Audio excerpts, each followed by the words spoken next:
Les âmes mortes de Nicolas Gogol. Un mémoire déformant où la Russie entière se reconnaît en se moquant. On se dit, un filou des notables ridicules, de bon numéro. On découvre une mécanique plus sournoise. Acheter du vent, transformer des fantômes en capital. Et rire, oui, mais avec une gêne qui remonte. Le dispositif est d'une simplicité piégeuse. Tchitchikov débarque dans une ville N. Homme poli, rond, introuvable.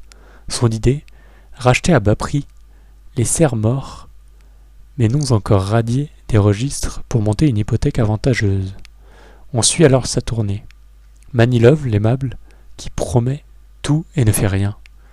Korobotcha, prudente paysanne, qui marchande la mort comme on vend du lin.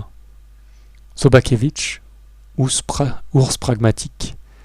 Dostriov, hableur dangereux. Plouchkine, avare fossilisé. À chaque étape, une poignée de poussière sur la langue, et l'impression que le roman de route est aussi un livre de contes.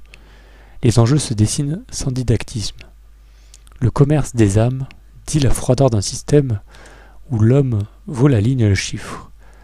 La bureaucratie donne le ton. Papier contre papier, sceau contre signature. L'argent circule plus vite que les scrupules. Le narrateur s'en mêle, parle au lecteur, se moque de lui-même, défend soudain ses personnages. On entend la satire, mais aussi la compassion.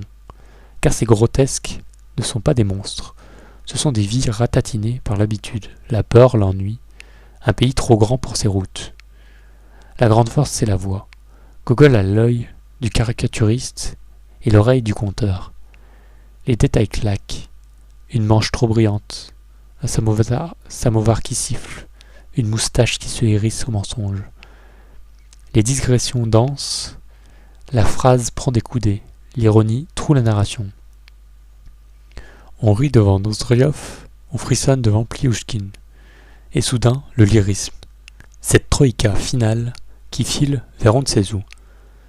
Ce poème en prose, annoncé par l'auteur, où le bouffon se change en prophète et la route en destin.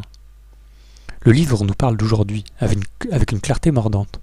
On reconnaît les montages financiers, l'obsession du papier qui vaut plus que le monde, l'achat d'actifs invisibles. Tchitchikov n'achète pas des gens, il achète un fichier. Voilà qui sonne moderne, et pas qu'un peu. Pour en revenir au livre, les âmes mortes ne visent pas seulement les serfs des registres, ils désignent ces vivants débranchés d'eux-mêmes.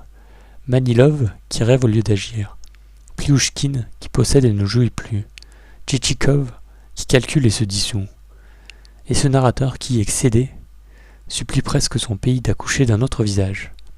Entre la blague et la prière, le livre tient une ligne fragile qui éclaire mieux qu'un cours d'histoire.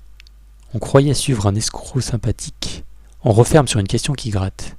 Et si les âmes mortes n'étaient pas celles que l'État a oubliées, mais celles que nous laissons, chaque jour, s'endormir en nous? La troïka de Gogol file toujours. À nous de décider si elle transporte des registres ou un réveil. Retrouvez le lien pour commander le livre en version papier ou audio dans la description.